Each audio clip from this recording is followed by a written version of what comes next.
นบวยเบอร์ธนาก็ยังไม่ปล่อยส่องซานางผาปอกบนเนื้อล่างไงสัมผัสนางผาล่างไงปอกบนเนื้อผาล่างเออลุงลิงได้ล่างไงปอกบนเนื้อล่างนางผาได้ล่างไงปอกบนเนื้อผาล่างเลยล่างให้ดอกละอยู่ดิพรอยู่นางผาให้ล่างคนหนู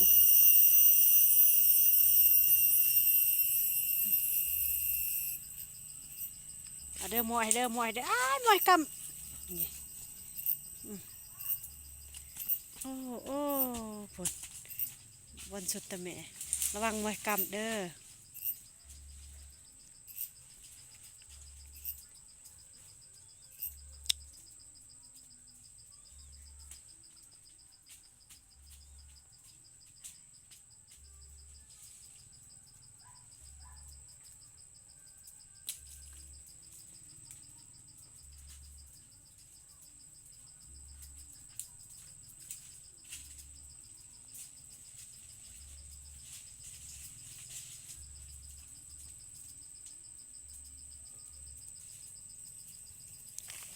เพื่อนเลิกพา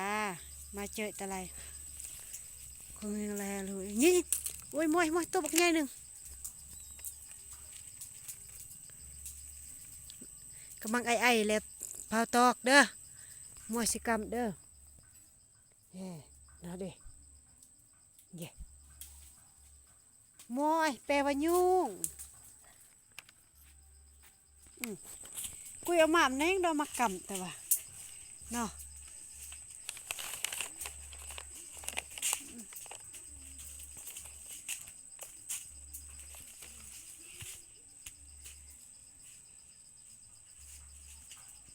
เอานับรถใจเย็น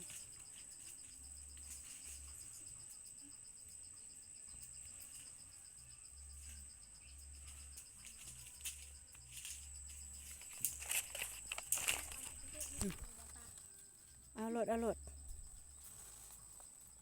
ตาแล้วยุงตัวบักใหญ่ตัวน้อยผ่าเอ้ยซื้อกระซื้อนั่งผ่า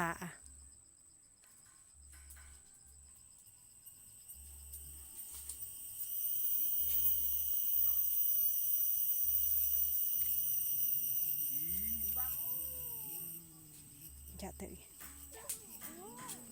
อย่าอังเกรง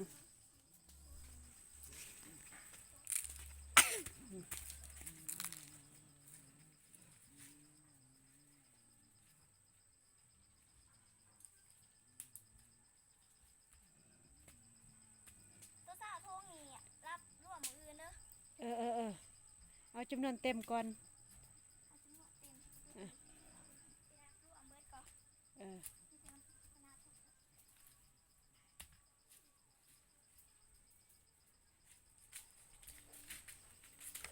นั้นมวยจับก่อนละบ้างมวยกำอารมณ์บดีแล้วพี่น้องเอ้ยเบาบถึง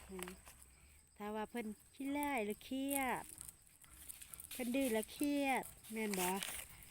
นางฟ้าคนงามบ่นางฟ้าเอาหม่ำนะลุงลิงเนาะลุงลิงโยบเนาะตาใหญ่เนาะโอ้ยยุ่งสิครบคือลุงลิงได้เอาหม่ำเนาะ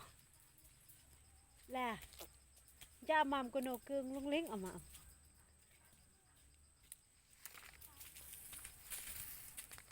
เพื่อนให้อย่างงี้ตะคอนเทนต์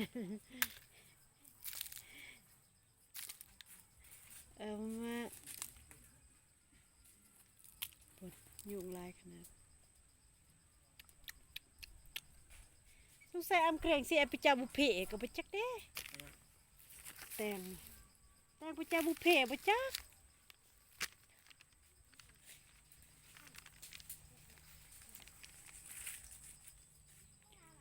ใจเย็นคอยนับถ้าว่าป้ายก็เอาไว้นับใส่กับมืออื่นก็ได้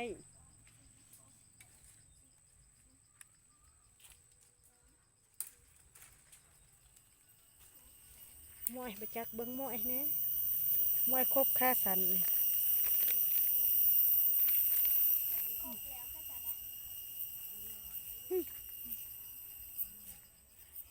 นับทงนับไปนับมา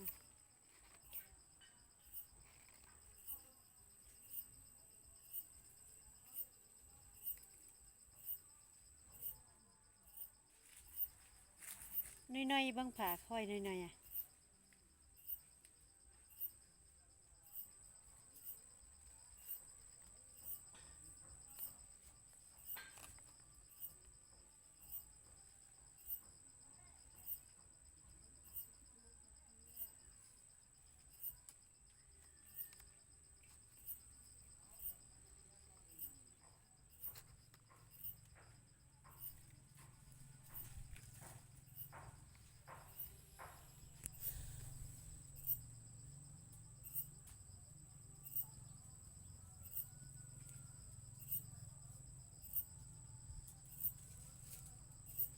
มวยได้มวยได้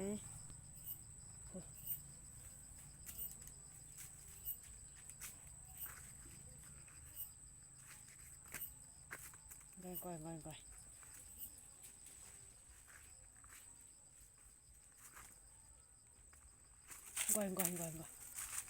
แต่ว่าอยู่ตีแห่งเกือบจะไม่เอซ้ำนะ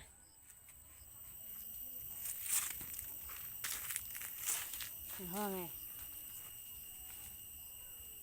จมอุ้ยหิงจมอุ้ยหิงจมอุ้ย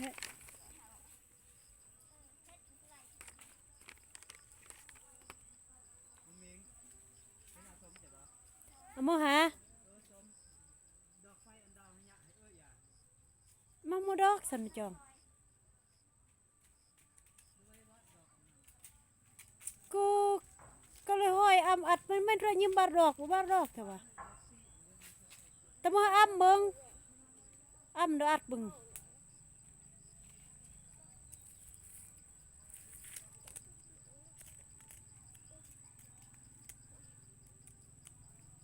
นี่มวยกำนังผ่าไง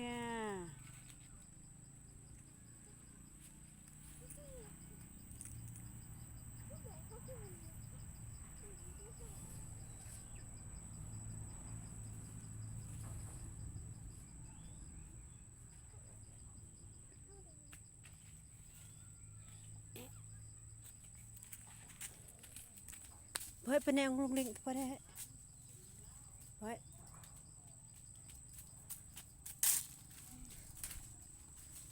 เป็นแนวไร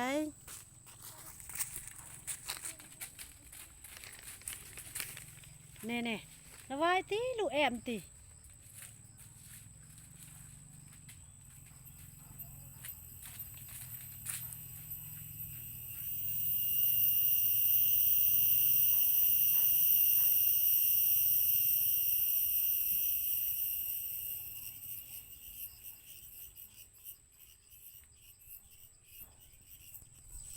ตอนนี้กำลังนับธงพี่น้อง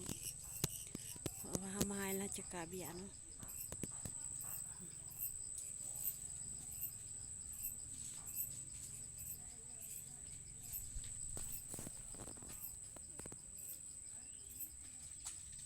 เอาตาเตอหน่อยบ้านอะลุงลิงนั่งผ่าตาเตอเนาะลุงลิงนั่งผ่าทัดผ่าเอ้ยตาเตอเนาะตะยังบ่เนาะเอายิ้มบ่เนาะโอ้เสียงแดดอมนี่แกไว้ยิ้ม1 2 3แป๊บหนึ่งโอ้ตีนังผ่าตียิ้มกระจื้อนี่นะกระจื้อนังผ่า